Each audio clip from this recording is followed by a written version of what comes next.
Howdy folks, and welcome to another episode of Koob Tube. My brother came to me a few weeks ago and was getting some regular maintenance done on his Mini Cooper and sent me a text and said, hey, should I get all these other repairs? And I looked at the repairs and it was $1,800 worth of repairs. And he was there for just an oil change. And bless people that work at mechanic shops. I'm not trying to take money out of their pocket, but took a look at the quote and there were some surprising charges. So let's dig into his 2012 Mini Cooper R56 and see if we can save him a little coin. First thing we're going to tackle is this burnt out taillight.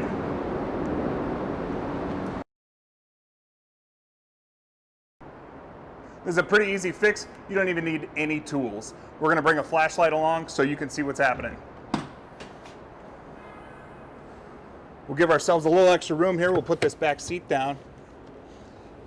And we just pop this cover open. It's got some little tabs there that eventually go right in here. And if you can see in there, when we look in there, you can see where the bulbs sit. They actually sit right here in the light. And you can just unscrew them with your hand. So it'll be a counterclockwise twist, and you can pull the whole bulb right out. And that's the new bulb we need. So let's go to the auto parts store and pick it up.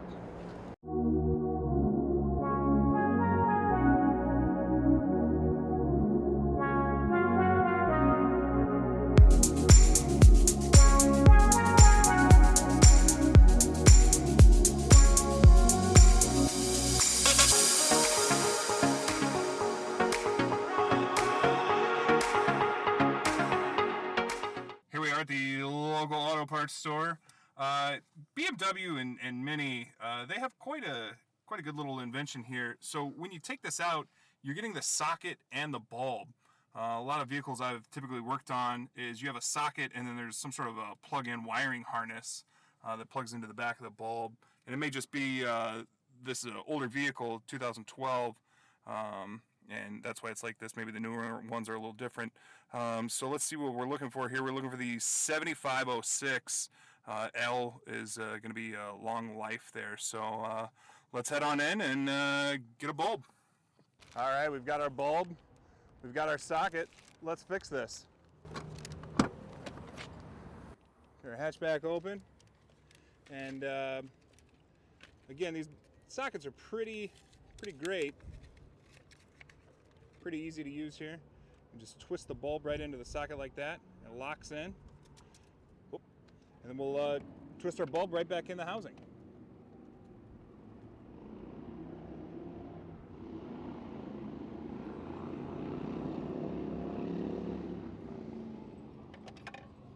We're going to twist the bulb right back into the housing.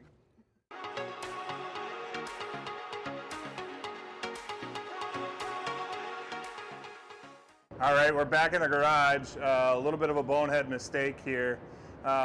Just be very careful when you're going to put that light back into the light here.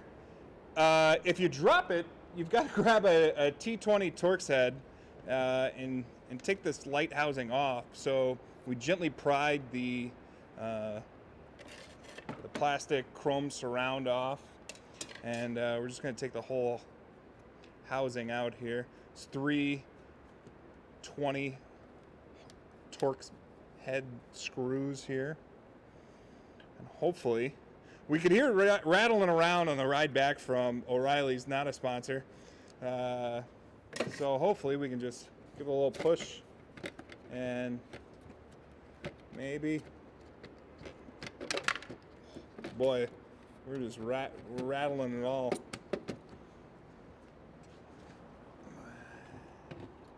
It's like a plastic clip up top.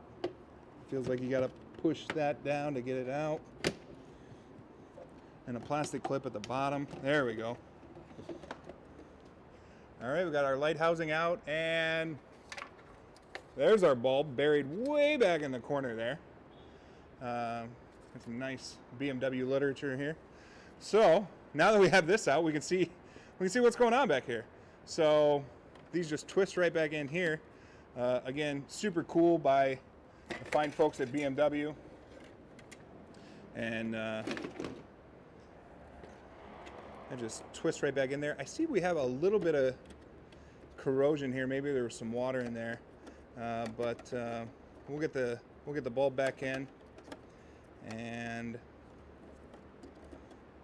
test it out.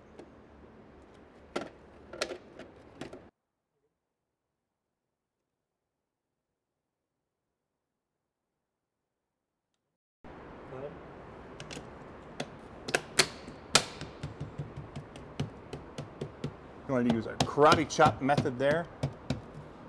There we go. Let's make sure she works.